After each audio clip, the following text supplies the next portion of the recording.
We are back, Basch The Brain, fresh off the brain's big FRL return.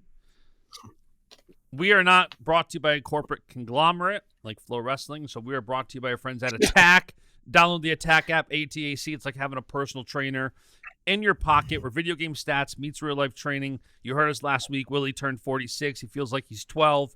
To increase your mental capacity, your strength, your physical agility, all that stuff, download the Attack app. Willie, you had a big morning. Yeah, I went on FRL, their 1000th episode, and obviously there was some falling out between Flo and myself, and we didn't get into that. And I said on the show, both me and Christian said, that's getting into that dirt is probably for another day, but that's for pay-per-view stream. Yeah. I mean, here's the bottom line. They reached out, and Christian reached out a couple weeks ago and asked, and yeah, I mean, I'll do it. There's some people that say, well, why would you go on and make buddy with people that, with a company that you had issues with? And I mean, there is a certain level of, I mean, I feel like I was betrayed, and I feel like Piles was part of that. At the same time, me and Christian been working on our friendship. You had told me last year at Olympic trials that you guys were kind of squashing the beef and, moving past it. Yeah. I mean, listen, there's things, sometimes I'm like, let's bury it. It's hard. It's difficult. I grew up in a place that's very, I'll just say I'm a very loyal human being. I want to do the right thing. And I don't know, maybe where I come from, it's like, you don't let that stuff happen to you. Right. You don't let that stuff happen to you, but, I'm trying to work on it. And, I try to minimize regret, and I didn't know what the right decision really was, but I didn't want to regret down the line, like not being a part of it. And frankly, as much as there are some pain points there with what happened with me and Piles, and I mean, let's be clear that I thought I was railroaded in certain situations, but me and Christian were very, very close, and FRL is sort of his baby, and frankly, I just wanted to be there for him. I mean, that's the bottom line. Well, other news did drop this morning that UWW is bringing back non-Olympic weights world championships. So it'll be October 28th through the 31st. We'll have non-Olympic weights world championships in Albania. They also announced that Croatia will host next year's world championships. But, I kind of saw this coming. I don't know about you, but you saw all these guys wrestling non-Olympic weights at these past couple of tournaments. And a lot of people on our Facebook platform were saying, why? And I kept saying, guys, if they're wrestling at a non-Olympic weight, and a substantial amount of guys, like normally you'd see someone like a Nate Jackson go up a weight and say, okay, let me take my shot. The fact that guys like him are wrestling non-Olympic weights should tell you something. And I kept saying, just because it's not on the schedule yet, doesn't mean it's not going to get added. Sure enough, it now got added, which means we'll also probably we have to see a world team trials for those 4 weights. Yeah, I'm super stoked. I mean, if you've ever seen my Twitter feed, probably 2-3 times a year, I say, it's a real shame we don't have as many weights. I say it's a real shame that, because my contention is, and I think I don't even know if it's a contention other than, as opposed to it being a universal truth, is that the fact that we have the Olympics, and the fact that the Olympics are 6 weights, makes Worlds a different animal for 4 years. It doesn't change it once. Don't say it only changes It only changes things 1 year out of 4. Nope. It changes all 4 of them. And it's a damn shame. And it's a constant uncertainty, and it's a constant what if, and people are grading worlds. It's always, a world champ is a world champ is a world champ, but not in the eyes of a lot of people. And that's a shame, because the Olympic years, you're not at the optimal weights, and it's really reduced, and it's really concentrated, and who's the better wrestler, or who's the better weight cutter, or who's the combination of both. The year after the Olympics, people tend to take a breather, take a year off. The second year, they might not be at their optimum weight because they got another year to go. The third year is always, to me, the best. However, they're still maybe not at their optimal weight because they're trying to qualify their nation. And then the Olympic year only has 6 again, right? So it's different every year, and I'm really thankful that they have non-Olympic weight worlds. It should be always a thing, especially when there's only 6 weights in the Olympics, which means that 40% of the weight are not contested. You're talking about over half of your product, over half the competitors not being able to wrestle, and you have 4 weights per style that you can have a world championship with, and that's awesome. I'm confused as to why they don't announce it sooner. I think no matter what, I've heard there's a notion among a lot of wrestling fans that they will often give an asterisk to the non-Olympic weight world championships. Yeah.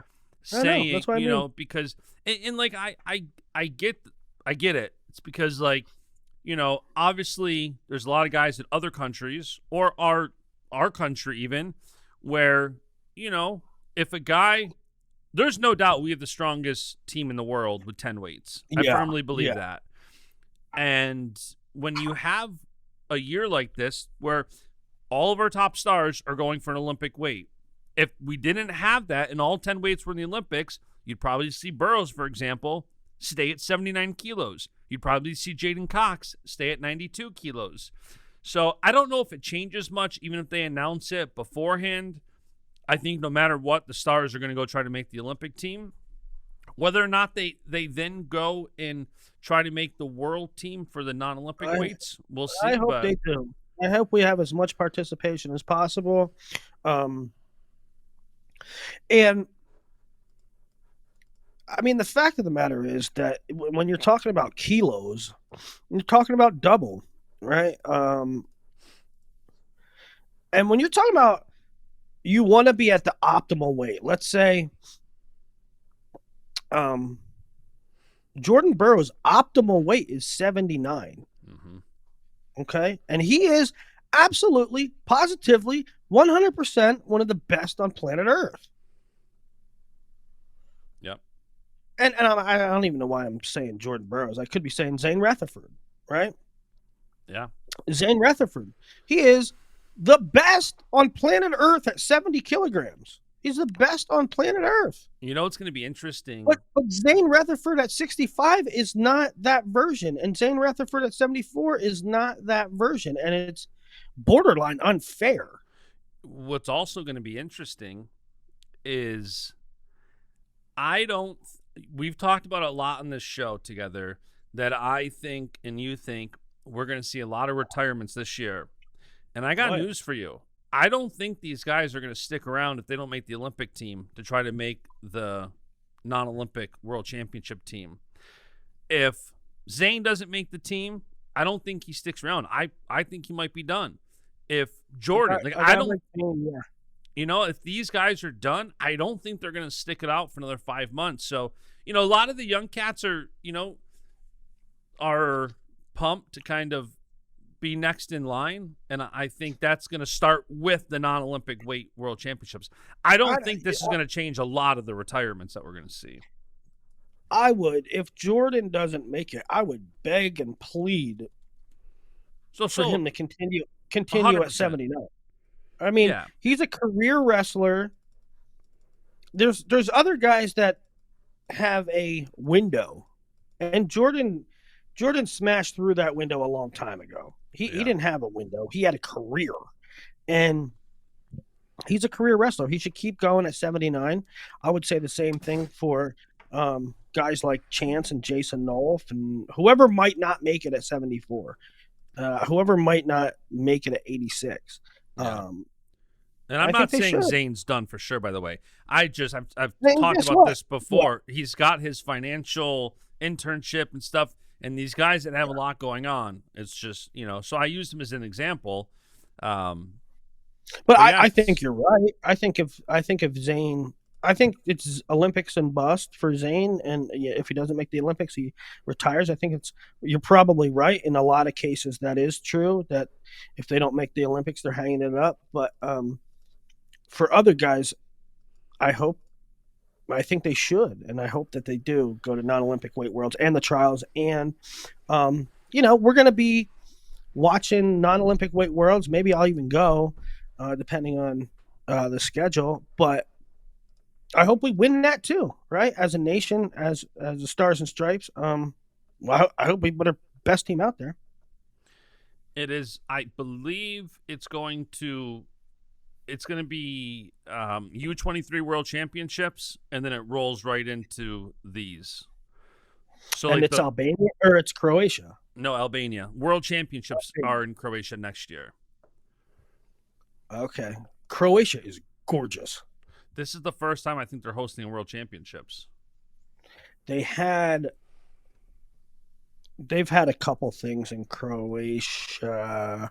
I went to Cadet Worlds in Croatia many moons ago. It was gorgeous. No, it wasn't cadets, it was juniors, and that team was awesome. Want me to tell you the team? It was Jabari Moody, Thomas Gilman, Stevan Micic, Joey McKenna, Aaron Pico, Anthony Valencia, Gabe Dean, Kyle Snyder, Adam Kuhn. That's a hell of a team. That is a hell of a team. It was so fun. It was so fun. It was one of the best cities I've ever been to.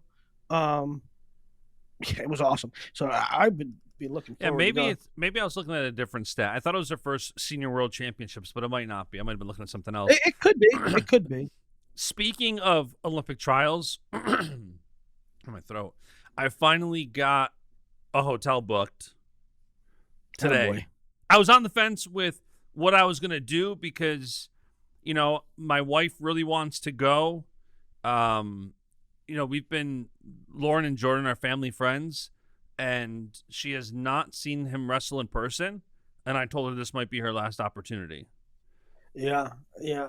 I am one of the guys that I wait last minute a lot of times for flights and hotels and stuff. But for the Olympic trials, I looked at hotels 6 months ago, 8 months ago, and they were astronomical then. I paid $1,500 for 3 nights. Yeah. It's crazy. Yeah. Yeah. But it's booked. I got the media credential today, which was nice. It's always a good feeling. But I gotta get my wife in somehow. That's gonna be my mission today, tomorrow, to figure out, because I know she wants to go. Might be my son's first wrestling experience. That's a pretty cool first. That is awesome. That's a pretty cool experience. I've told. How do you think? Now, Olympic trials are always well attended. I don't recall. Well, I've only been around it for probably 4 or 5 of them. But Olympic trials are always well attended. I don't recall one that wasn't well attended. I mean, they had it in Texas last cycle, and that crowd was awesome. Awesome. So, you talk about the U.S. Open, you talk about Fargo, Final X. Those things are poorly attended or hit and miss. Like Rutgers was awesome. Nebraska was solid. Penn State Final X a couple years ago, bad. I that was didn't think it was great. And it was at Rec Hall. It wasn't even in Bryce Jordan. Right. So, how do you think it'll be attended? Incredible.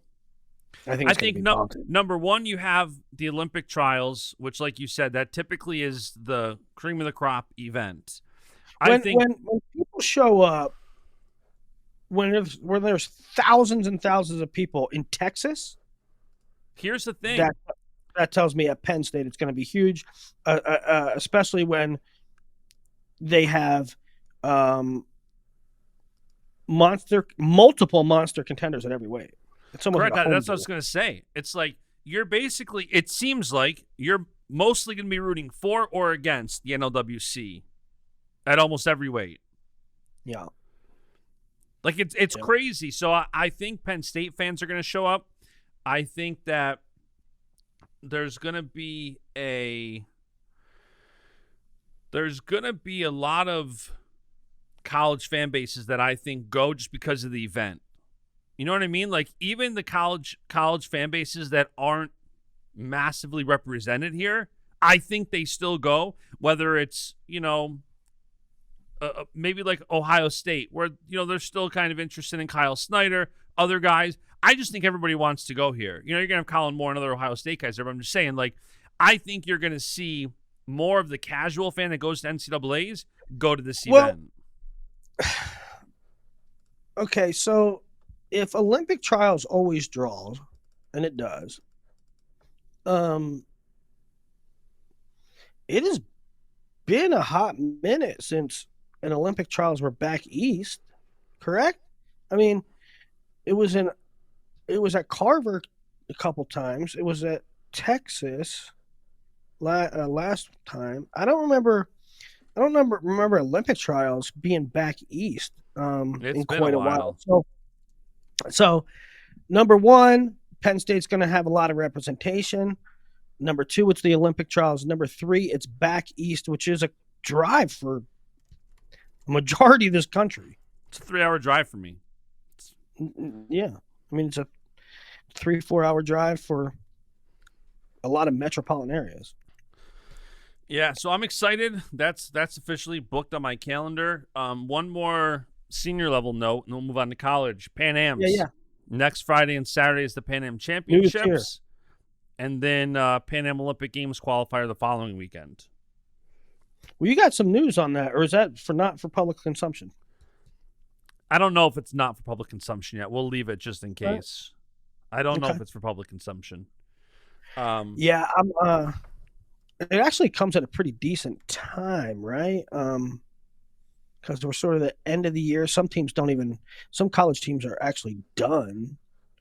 There will be, what's the date on it? Men's freestyle is next Friday and Saturday, the 23rd and 24th. Yeah, you got Iowa, Okie State that weekend, but it's kind of a slow week next weekend, and so you can consume a couple college duels and then also Pan Ams. Yeah, so that's going to be exciting. A little bit more in the line now that we are going to have a non-Olympic World Championships, because you have Soriano at 61, which he could not even just qualify for the Olympic trials. He could get some seeding criteria for the World Team Trials. I got to imagine they're going to give, preference to Pan Am champion and seeds and stuff. Then you got Pantelio at 70. You got Facundo at 79 and Nate Jackson at 92. So I suspect all four of those guys to be at the World Team Trials for the non-Olympic World Championships. Yeah. And really, with the frequency or lack thereof in international, every outing is a reset to me. It's because the duration between appearances is so great that you almost have to take inventory every time they go out and really dial in and say, where are these guys at? And, some of them are steady. Like, Kyle Snyder's going to be good. But, I mean, remember last year? I mean, sometimes it's cause for concern. Sometimes it's a blip. Sometimes it's not. Sometimes, but you're going to at least make judgments on who you're going to pick going forward. And remember, last year was bizarre with the women. Yeah, it was a terrible showing for them. Terrible performance. I mean, they're one of the best squads of any style of any nation, right? If you're ranking the top 10 strongest programs and you're like Russian Greco and Iranian freestyle and U.S. women's freestyle is probably top 10, top 15 of any, and they were not good last year at Pan Am's. Now, it turned out to be a blip, but it was interesting. And they still had like 5 champions, but they could have had 10. Like the way that we are so deep as a country and normally dominate the Pan Am's, like I'm pretty sure, I know for the men's side, we won 9 out of 10 weights with Mark Hall losing to Tori Blanca, and then winning bronze and Tori Blanca winning gold. But yeah. So that'll be exciting. That's the next few weeks, and man, we're right around the corner from the Olympic team trials. So I'm getting pumped for that. If you follow Baschamania, you probably already know this, but most of this news I try to share out right away. So if you want updates on any of this, just go follow us. All right, let's talk a little college wrestling now. Yeah, you want to start with ReviewGate? ReviewGate. Let's. I mean, you were pretty abundantly clear on your position on Twitter. I think I was clear too, but not as repetitive. Well, the narrative. I was watching the duel, and I was looking forward to some of the matches, and then the matches right away. It looks like Rutgers had some illness. So you had Saldano out of the lineup. I think John Paz has a concussion. Who else? One of the lightweights was out. So right out of the gate, like the duel wasn't as exciting. Mitch Moore was out. Yeah, Mitch Moore was out. So right out of the gate, it didn't look like it was going to be as exciting as it was going to be. And Penn State was missing guys too. Yes. Kirk didn't wrestle. Carter didn't wrestle. So, I was kind of like half paying attention to it. It was on, but it's dinner time, giving the kids baths, all that. And all of a sudden, the duel starts off with a non-takedown call, and Goodell wants to challenge it. And the ref throws the brick back and says, "We don't have review tonight." And Goodell gets bent out of shape. And I agree with him. He was right for being upset. Yeah. All of a sudden, I then see this narrative hit Twitter. Shame on Penn State. How does Bryce Jordan not have this functionality? Why does Cale not have to comply? And I'm like, does this really need to be said? That number one, Bryce Jordan has had a ton of reviews. Cale Sanderson and Casey Cunningham are 2 of the most, I don't know, if you looked at their challenges in big matches and how they've leveraged that, they're very good at it. They're not going to knowingly. I tweeted the whole nation says Cale and Casey never lose a challenge. The NCAA just, the officials are scared. They go with whatever they want. They get all the calls. Now you're saying that Cale and Casey, like the staff, would be averse to challenges? Those two are contradictory. Yeah, and I'm assuming what happened is, because I saw your tweet about, why they still had the challenge bricks, and I'm assuming it's just, number one, wherever the error was, they're probably trying to fix it right up until the dual meet. And aside from that, it's probably just a standard part of setting up the arena where... it boggles my mind that they should have told the coaches. That's where I think there's a legit gripe to be had, is if there's an outage, tell the coaches when the duel starts, hey, just a heads up, there's an issue tonight with the video replay. I don't know. I think obviously that the teams didn't know. Obviously, that the teams didn't know that there was no reviews means there was a communication problem, for certain, right? I mean, you don't have to speculate. Rutgers did not know that there wasn't reviews. That's not good. They should have been informed of that. Okay, so that's a communication problem. Now, speculating, it probably means that the error popped up pretty late, right? And if the fact is that they weren't informed, then the odds are that the problem with the video review popped up pretty late. But it also like blows my mind. Like, do you think that Kale sets up the video review? Do you guys think like the coaching staff like is plugging wires in? Because they're not. They have nothing to do with it. Right. They're at skin check. They're not wiring the arena. And so obviously you want reviews at every event. And it's not a mandated NCAA thing. It's a mandated Big Ten duels thing. It does pop up from time to time that there is no video reviews, either because this event isn't having it, or there is an outage of some sort. This is not like a conspiracy. It's not a natural disaster. It's something happened. Like, there was a technical failure somewhere, guys. Right. I thought it was a big nothing burger when it first happened, and I couldn't believe how far Twitter ran with it.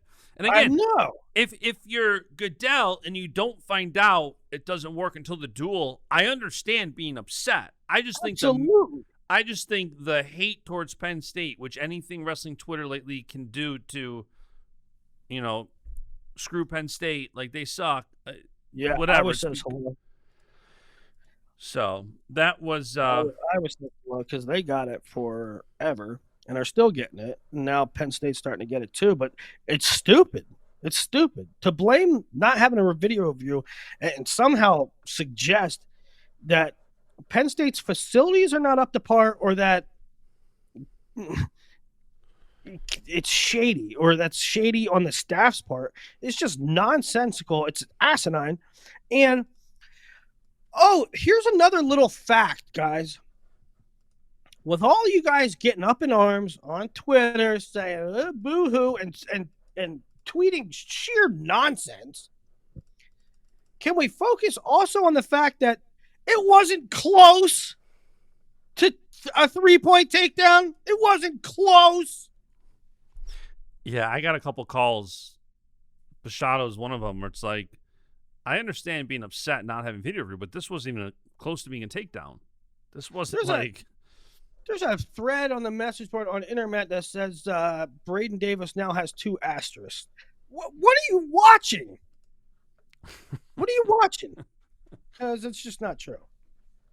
Yeah. So that was ReviewGate. The Penn State did. I'll tell you what. I put out the graphic. Bear Claw and Cochran. I mean, how about the time at NCAAs with G Feller on the backside? G Feller was in a match with somebody. God, I wish I remember it. It was, I think, a small school program, and the clock went out, right? And they wrestled, and it like didn't count or something, and so they had to re-wrestle it, and things happen to technology. Should it happen? No. Do we wish it happened? No. But things happen. Yeah. By the way, fun fact, did you know the black and pink was a throwback to Bo Bartlett shared out a whole article. It's from 1890 that they chose that. And then in 1953, President Eisenhower got permission to change the name. Promoting the school from college to university, blah, blah, blah, blah. Crazy. I didn't know that. I had no clue. So shout out Bo Bartlett sharing a great article. Yeah. What did you think of I know you did a show earlier in the week, but it was before that duel, right? What did you think of Bear Claw and Cochran?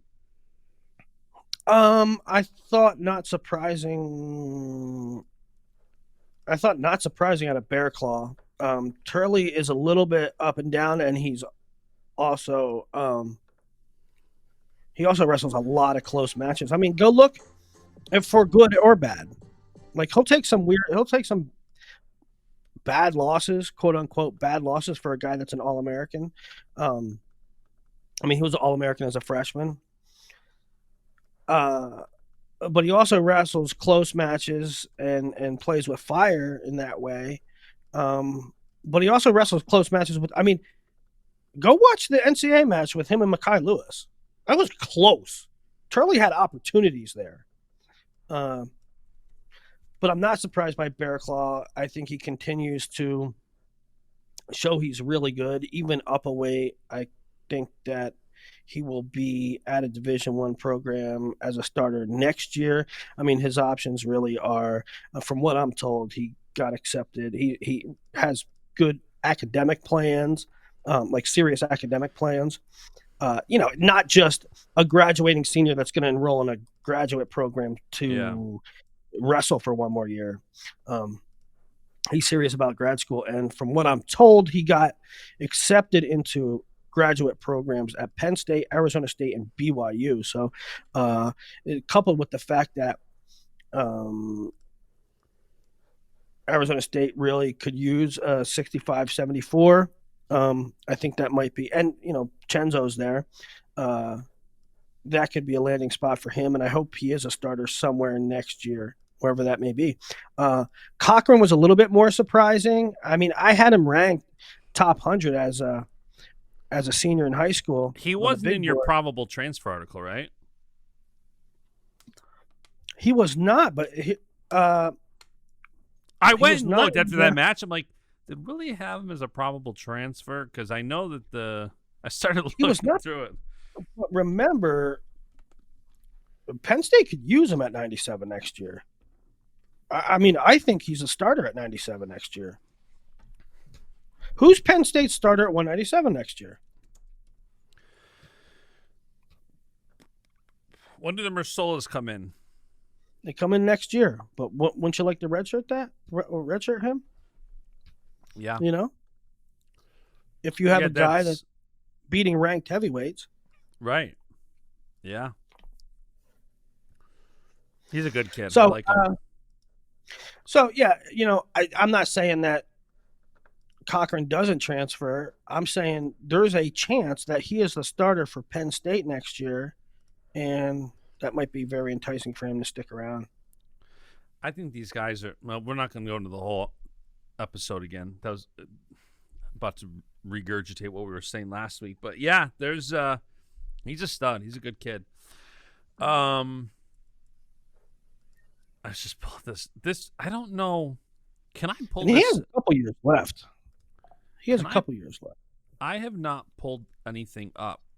How do I change the size? Can you see what's on my screen right now? That's what she said. Yeah, I can see what's on your screen. I just figured out we can add overlays. This was a crazy tweet. Read this tweet. Kozak put this out, and I stared at it for 5 minutes processing it. I can't see it. Oh, maybe it's not on the screen then. Kozak. What did Kozak say? I can look it up. Cole Matthews now has wins over number 3 Jesse Mendez, number 4 Ryan Jack, and number 5 Lachlan McNeil. He also has losses to number 8 Jameson, number 9 Echemendia, number 10 Cornella, number 14 Coderhant, number 19 Miller twice, and so on and so on. 24, 25, 20. Crazy. Yeah. 3 top 10 wins, 3 top 10 losses, and also losses to 14, 19 twice, 24, 25, and unranked. And this is a guy who he made an NCAA final, right?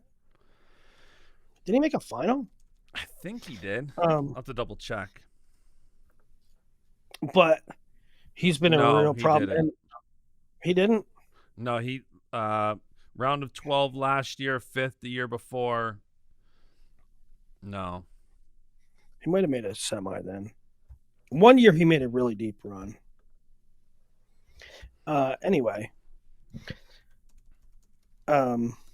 Yeah, he's a real problem. He's a real problem to seed. And that brings up a really good point in that we're really close to diving into We're so seed close. analysis, at least for NCAAs, and also certainly for the conference weekend. All right, here's the bracket you were thinking about. I had to find it for you. 141 in 2022. Nick Lee beats Real Woods up top, and Clark beats Matthews on the bottom side. Yes. Yep. He beats Sebastian Rivera in the quarters. That's what you're thinking about. So he made a semi? He made the semi. Yep. Right. Lost to Kaizen Clark in the semis. Yeah. Keyshawn Clark. Who was the 15? Who did Clark beat? Who was the 2? Keyshawn Clark was the 15, Ironman. Correct? Yeah. He was the 15. Yeah. He beat Ironman in overtime, 4-2. Yep.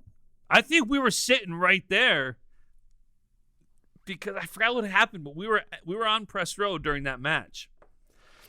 Okay. Yeah.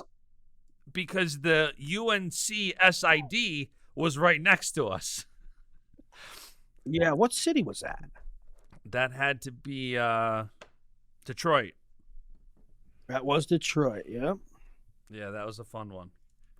But yeah, it really was. Seeding some of these weights is going to be that's kind of one of my last points. That's actually a nice tie-in if you want to start previewing Penn State, Nebraska, because hey, we're in a stretch where it's like sort of bad radio where we can't see tweets and we can't remember brackets and we can't. So I'm going to ask you another off the cuff question that you may or may not be prepared for. The tweet was on the screen, I think. I just don't know if you could see it. Good. Comment below if the tweet was on the screen, please. Somebody said that Bo Bartlett, after the Rutgers duel, was asked if he's coming back next year, and he was non-committal, which I found interesting. I didn't go back and look at it. I didn't go back and look at the replay and see what he said, but the goat follower said, hey, they asked Bo if he's coming back next year, and he was like, I'm not sure. That'd be a twist. I don't think he will. I think he wants to be done. We've talked about Bo before. So you think that Bo's done this year? I do, yeah. Based on our conversations about what he wants to do, he's obviously going to try to make an Olympic world team run for sure, but I don't know that he wants another year of classes. I also don't know. He's a really smart kid. Yeah, and I don't know what. I don't know that he knows until NCAA's plays out. If he wins and he chalks that up, I think he's done. If he's in that mindset where he's on the fence and he wins an NCAA title, I could see him riding off and being done with it. But I thought engaged recently. He's getting married. I'm pretty sure if I remember this correctly, Bo, if you're listening, text me and tell me I'm wrong. I think his fiance dropped out of Penn State because she's doing so many other things, growing her brand and doing things. And, together, I'm sure they're going to do a lot. They're engaged. They're going to get married soon. So I don't know. I don't think it's Bo Bartlett not wrestling next year. No. Okay. That caught me off guard, but that's why I asked you. I mean, you're close to those guys. I think if he wanted to elongate his career, I think he would have taken a red shirt somewhere along the way. Well, that certainly changes up some things, but Penn State won't be hurting because they could put Kasich back down at 41 and Van Ness plugged in at 49, and then, if Bo does come back, then Kasich redshirts. Yeah. I'm going to text him right now, see if we get an answer. So that's good stuff. I'm glad I dropped that in. I was worried that I dropped it in and you'd be like, I don't know. I have no idea, but that's good intel. No, he's very ambitious, and again, I think it's the classes thing. Bo came in. Bo has wrestled 4 years of college wrestling, has never used a red shirt. I don't think he wants to elongate his collegiate career, and the only reason he'd have a 5th year next year is because he happened to come in 2021, where they magically randomly decided, hey, Chenzo, you don't get another year because you wrestled through 2020. Hey, Bo Bartlett. I certainly understand that, but we live in a world right now where most guys are begging for 7th year medicals. I know. I don't think it's going to be the one who never took a red shirt. Okay. I could be wrong. I'm going to text him. We'll see if there's any indicator right now. All right. So let's move on to a fairly good weekend in college wrestling. Friday night, Indiana, Michigan, Ohio State, Michigan State. The big one, Cornell, NC State. Let's break that down, but let's talk about before we break that one down. The rest of Friday night, the big ones, Tech at Pittsburgh. Matthews has a top 10 crook, so that could be another win. Matthews is up to 15 now with his very uneven season. Illinois, Purdue, Maryland, Rutgers, Army, Navy, Missouri, North Dakota State, Binghamton, Northwestern, North Carolina, Virginia, Cal Poly, Cal Baptist, Wisconsin, Minnesota. You can get Barnett McKee matchup. But let's break down Cornell, NC State, because that should be a dandy. All right, let's do it. And we don't have to totally make the picks, but WrestleStat has an NC State and Cornell tied at 15. Camacho or Trombley against Unger. At this point, you kind of lean Unger, right? I lean Camacho. Camacho is one of those guys that, some people were surprised I took Caleb Smith over Michael D'Agostino in that duel. And I had even said I think Caleb Smith is a sleeper this weekend against Braden Davis, and we'll talk about that shortly. But there's some of these guys that, I kind of throw out their ranks or seeds, and I just eyeball test it, and I sometimes in my head place them higher. Camacho is one of those guys. Give me Camacho over Unger. I mean, I can certainly see that. Listen, in the beginning of the season, you might get some text that's a bad take of mine. It won't be the first one if Unger wins. Yeah. But no, listen. In the beginning of the year, I thought Camacho was a title contender, frankly. And he started off okay, and then it got bad for him, real bad. He was losing to not good people. And if you think that that's where Jacob Camacho's wrestling is at, you're crazy. He's really freaking good. I think it's a weight thing. But does that weight problem ever go away? And so if he gets it under control by the end of the year, he can be a force, and there's no reason why he can't beat a lot of these guys. And there's no reason why he can't beat Brett Unger. It's so hard to evaluate when he's been so off. So I don't think that's a bad pick at all. And Camacho, it's funny. Camacho's had this season where he's looked very dominant, except for 4 losses in a row, which – now looking back, kind of reminds me of the Peyton Robb situation, dropping 4 in a row, where mirrors very closely. Yeah, so it's kind of like one of those things where yes, he had those 4 losses. Yes, his seed at rank, whatever, his rank isn't really indicative. I think so. I like Camacho, but I think it's going to be a great match. What if we're both wrong and it's Trombley versus Greg Diakomahalis? No, I think they need to give Unger that match. But yeah, it could be Trombley too. Hold on, who are we talking about? We're talking about Cornell, NC State, and we're at 33. Yeah, but what does Intermat have? Who do they even have ranked right now? Do they have Trombley ranked? Do they have Trombley ranked, or do they have... Trombley's at 24. Okay, right? So, I don't know. WrestleStat has Camacho in, but Trombley's been starting, so we'll see. I'm going to go Edge Cornell. I'm going Unger if it's Trombley. Okay. Vito versus O'Reen, and I think the pick is clearly Vito, although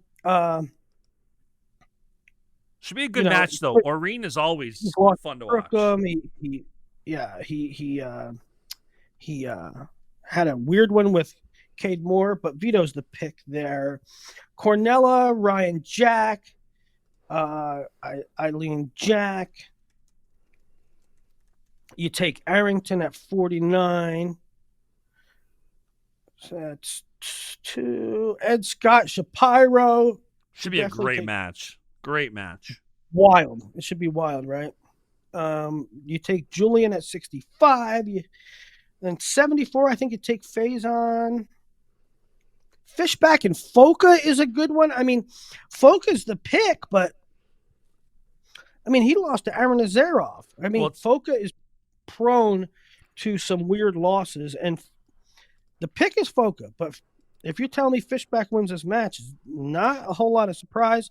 Yeah. Hidley Cardenas, probably the premier match of the night, and give me Trent.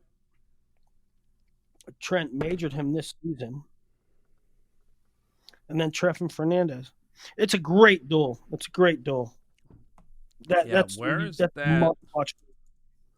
Where is that duel streaming? Did Earl do the streaming guide yet?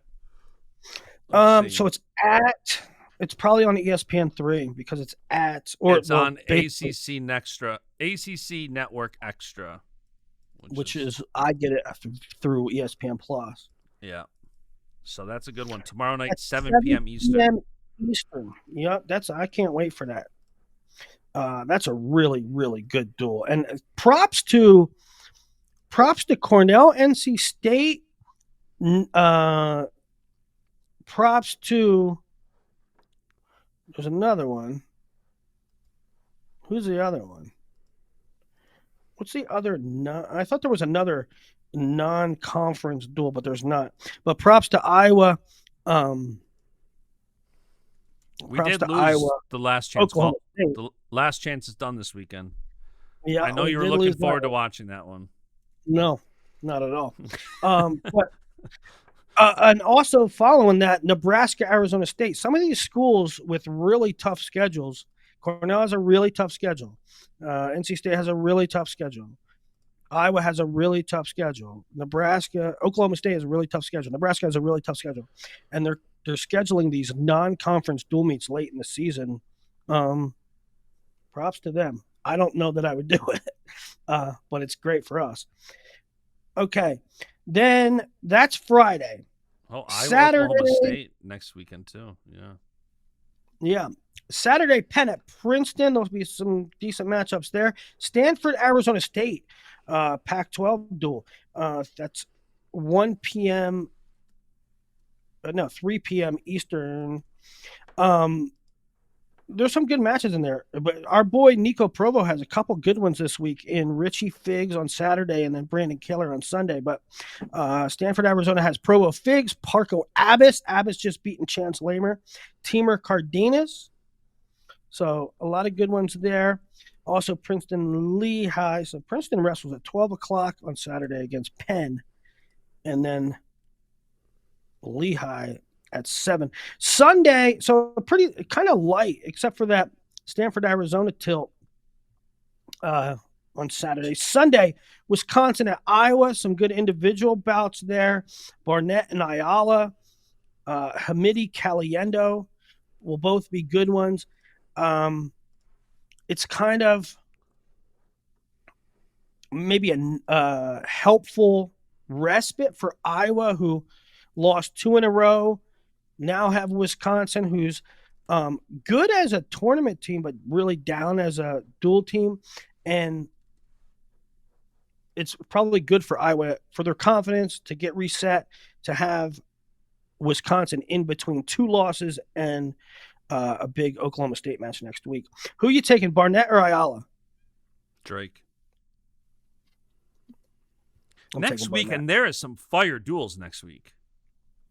I'm getting sidetracked here, but you have Iowa and Oklahoma. You have Arizona State, Nebraska, which is going to be some good matches. You have Missouri, Iowa State, I believe. Iowa State. Yep. Crazy duels next week. Not to look ahead, but yeah, Drake in that match. I'm taking Barnett in that match. Hamidi Caliendo, who are you taking?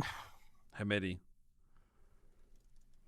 I am too. Although, you know what? It's at Iowa, so that might influence me a little bit. But, I'll stick to my guns. I'll go Barnett and Hamidi.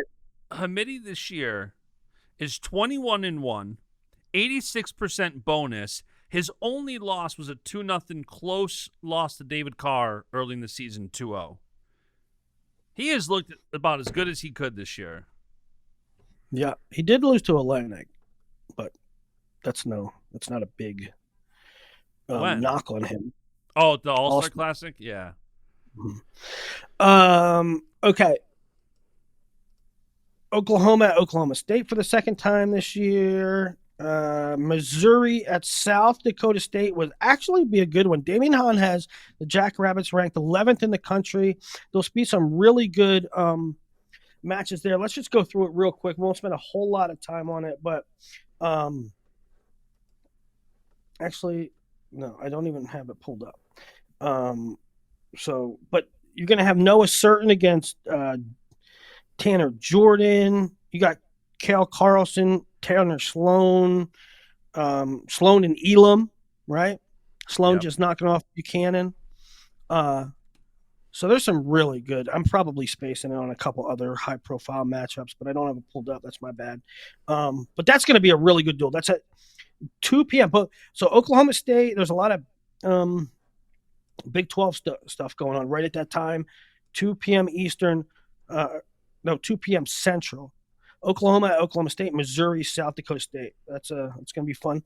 And then at 4 p.m., Nebraska at Penn State. Let's break that one down.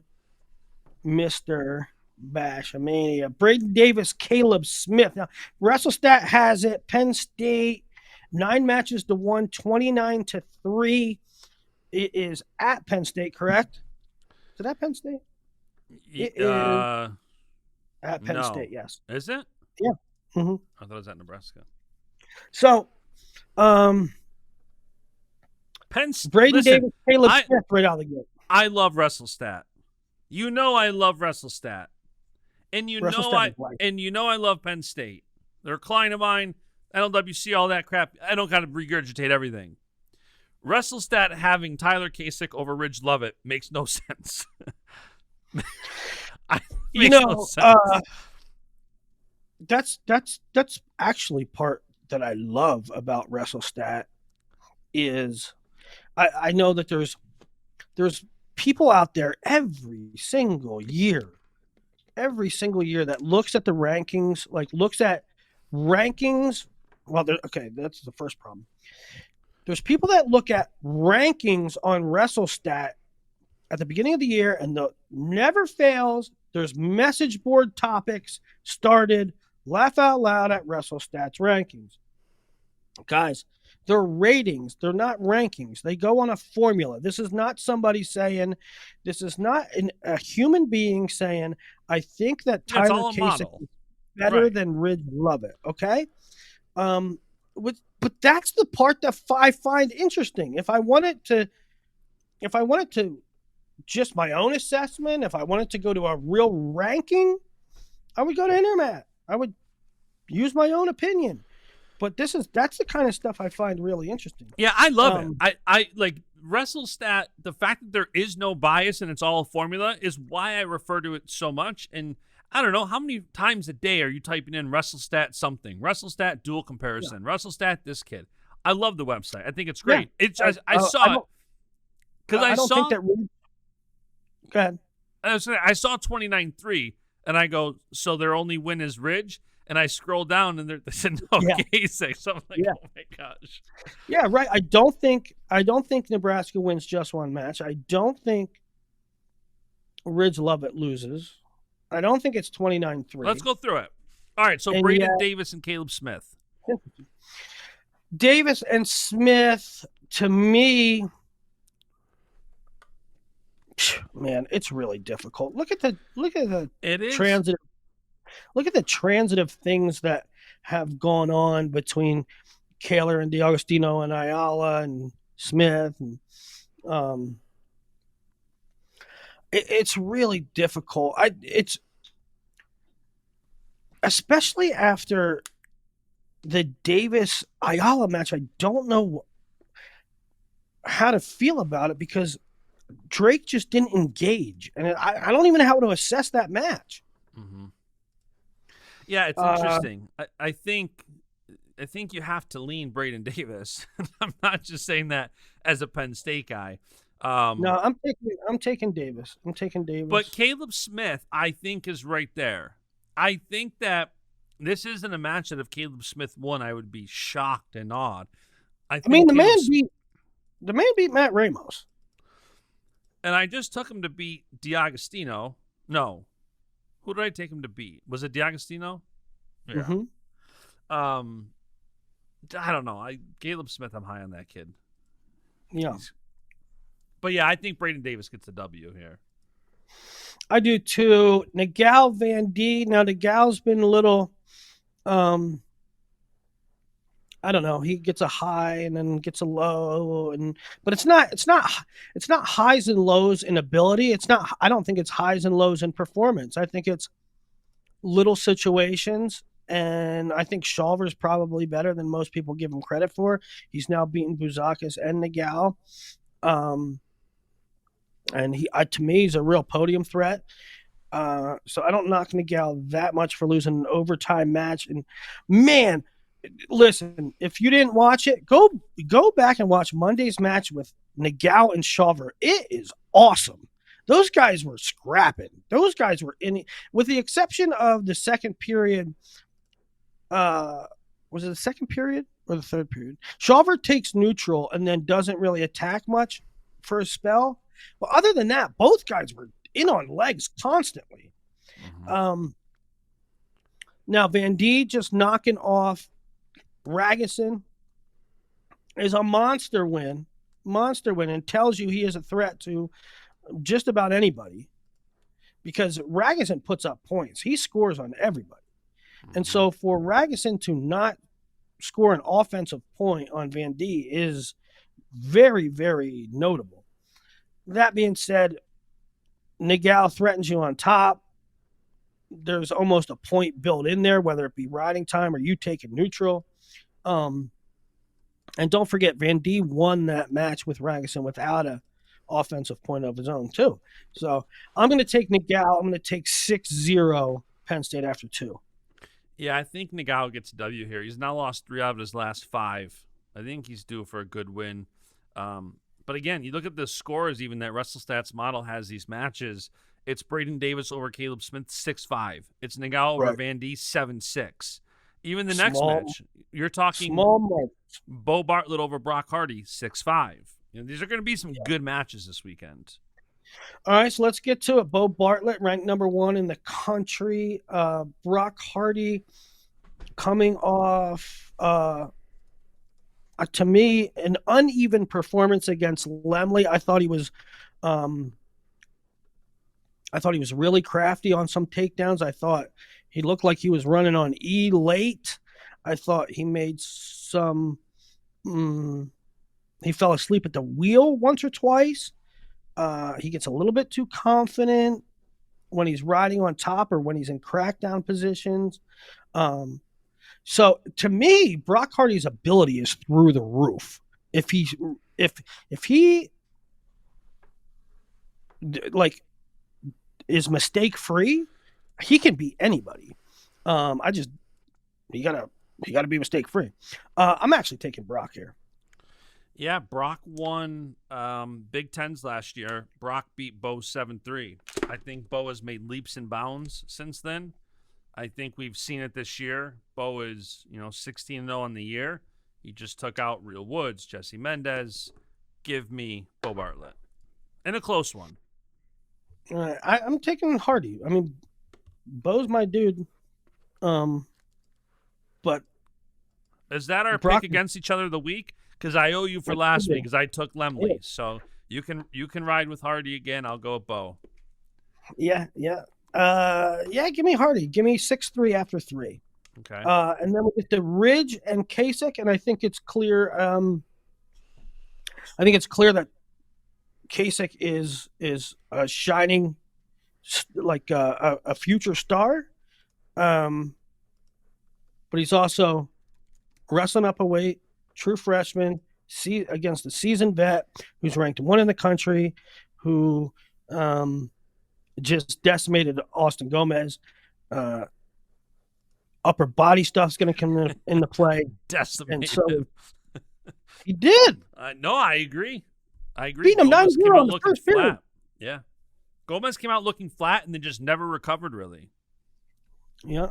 So give me Ridge and give me a 6-6 split after 4.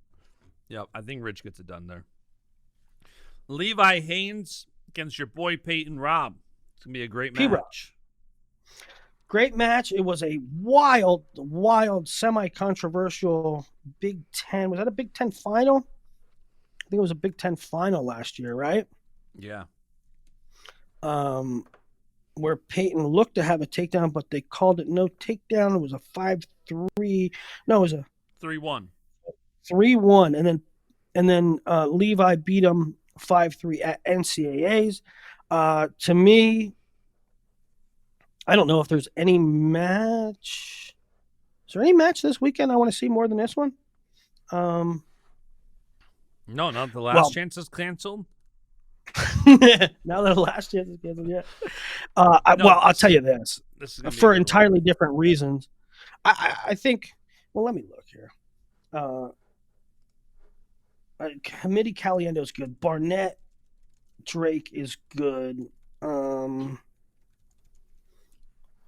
Abbas, Timur Cardenas is good. Sloan Elam is good. But to me, my favorite matchups of the weekend are Levi and P-Rob and Silas and Bernie. Yeah. I will take Levi. He has a 2-0 edge on Peyton. He looked absolutely fantastic against Franek. I absolutely positively think Peyton could win the match, but I'm taking Levi, and that is 9-6 for me. You're going to take Levi. That's 12-3 for you. Yeah. I got Antrell Taylor by Major at 65.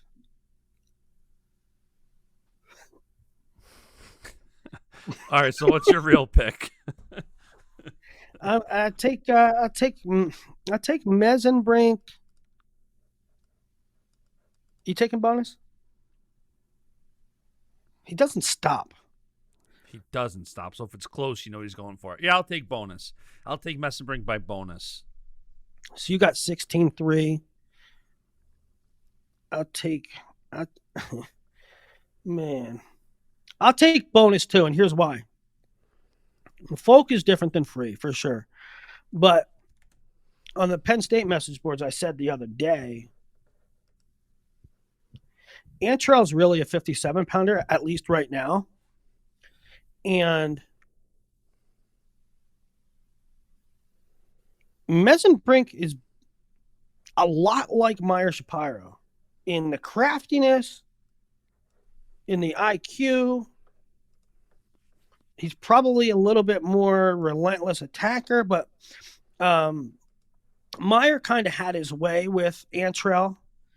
And Mesenbrink's a bigger and maybe better Shapiro. So I will go for, and God, now I'm messing up my scores. I had it 12-6. Give me 16-6 right now. Is that what it is? 16? I think that's what you got, yeah. Because you got Ridge winning, and you got... I got 3, 6, 9. No, I got 13-6. I got 13-6. You got 16-3. Yeah. And then Carter and Bubba. I mean, you give Penn State at least 3 here. So I got 16-6, but do you give them an extra point? Yes. Okay. I think so. 17-6. You got 20-3. Now, Carter has looked slow. I shouldn't say slow. Carter hasn't been scoring to Carter's precedent, to his typical rate. Bubba did slow down Shane Griffith, but yeah, let's give him a major. Pinto Truax, it is a really tough nut to crack. It is a really This difficult is the one I'm hung up on. Yeah. matchup to pick because Bernie knows how to win. Bernie knows how to. I would say 95% of Division I 184 pounders, if you are active against Pinto, he's making you pay. He has some unconventional stuff. He has some goofy blue collar farm strength. And he'll throw you on your head. I don't know if Bernie attacks that much, though. I might lean Pinto here. I think a lot of people are. I want to see it before it happens. I'm going to go Bernie, but I think Lenny can win. I think it's a toss-up. I think it's a toss-up, but just so I have a toss-up not going Penn State's way once, I'm going to go Lenny Pinto. I think Pinto really can win this match. And part of me thinks he will win this match. I just can't. Pinto, again, he's, I don't want to say reckless, but he does some crazy stuff. Then it's at Rec Hall, though, so I don't know. I'm going to take Bernie. I'm going to take Bernie. All right. You took Pinto. All right. Brooks and Allred, I think maybe probably like 11 months and 2 weeks ago, you could say Silas could give Brooks a good match. I don't think you say that right now. Silas hasn't exactly been himself. He hasn't been the beat Max Dean version twice that he was last year. So I'll go Brooks, regular decision. Yeah, I agree.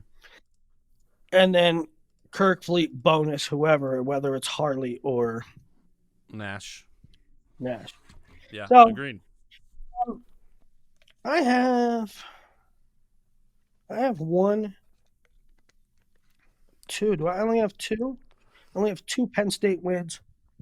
Nebraska wins. Nebraska wins.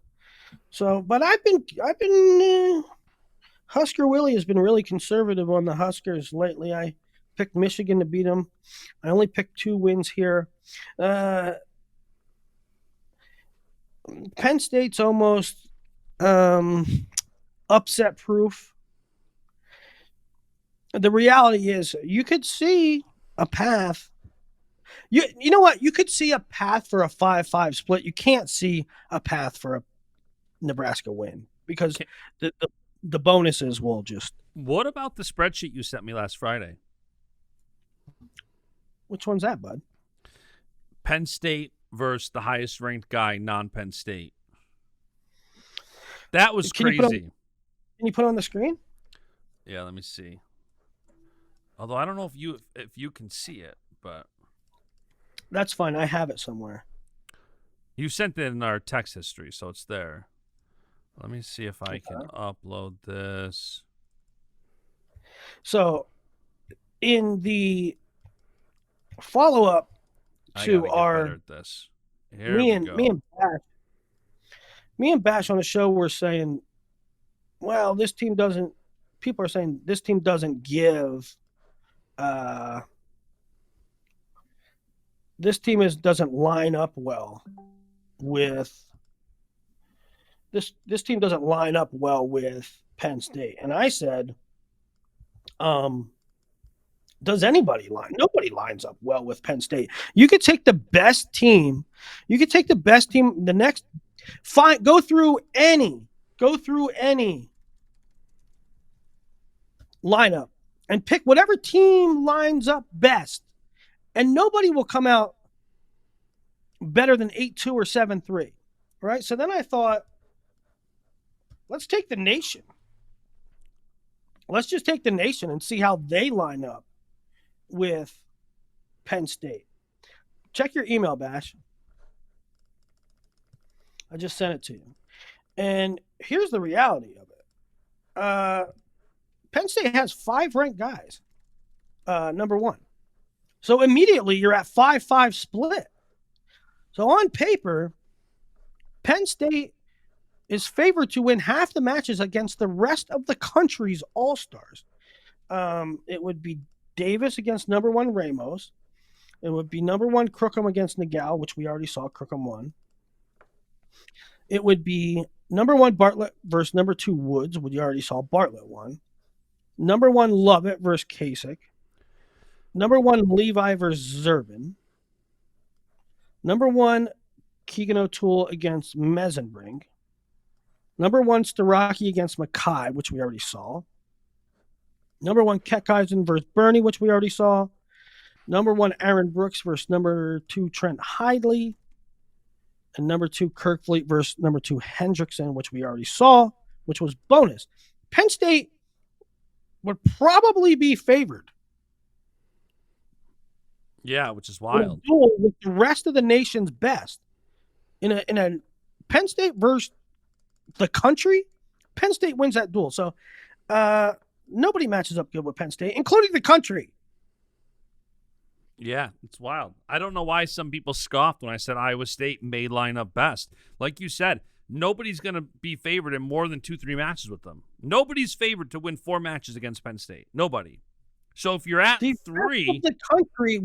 the rest of the country on paper would lose. We saw.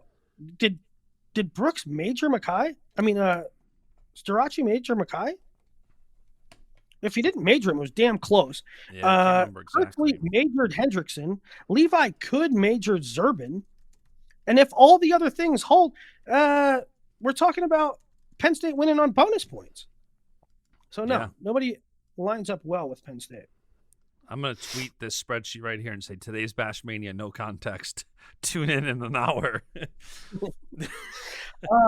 So that's Penn State, Nebraska, 4 p.m. Sunday. Also that day, Oregon State, Stanford, where Provo gets Kaler. So big weekend for Provo with Kaler and Richie Figs. Yeah, it's going to be a great weekend. And now it's like, I suspect, we've been doing these a couple weeks in a row. You're probably going to get these weekly for at least the next 8 weeks. Yeah. At least the next 8 weeks, because we got Pan Am's next week. Then we have the final dual meet weekend of the season, I believe, next weekend. And then we've got conference weekend, Olympic Games, Pan Am qualifier. Then we have a little bit of a lull, and then we have NCAAs. And then we have Olympic team trials last chance qualifier.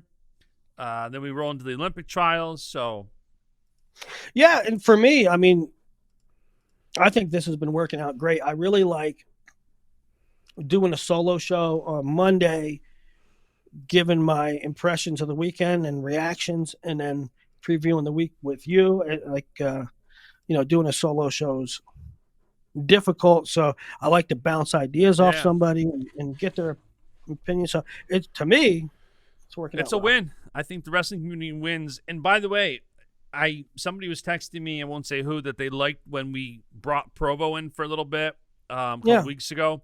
If there's other guys you want us to bring in, I'm happy to do it. Just comment, tweet us, whatever. And, a lot of wrestlers this time of year are kind of locked in, but some like to do it and, have the publicity and have their story out there. So comment, tweet us, all that good stuff. All right, Willie, any final words? Nope. Let me know what Bartlett says. All right, I will. And the beat goes on.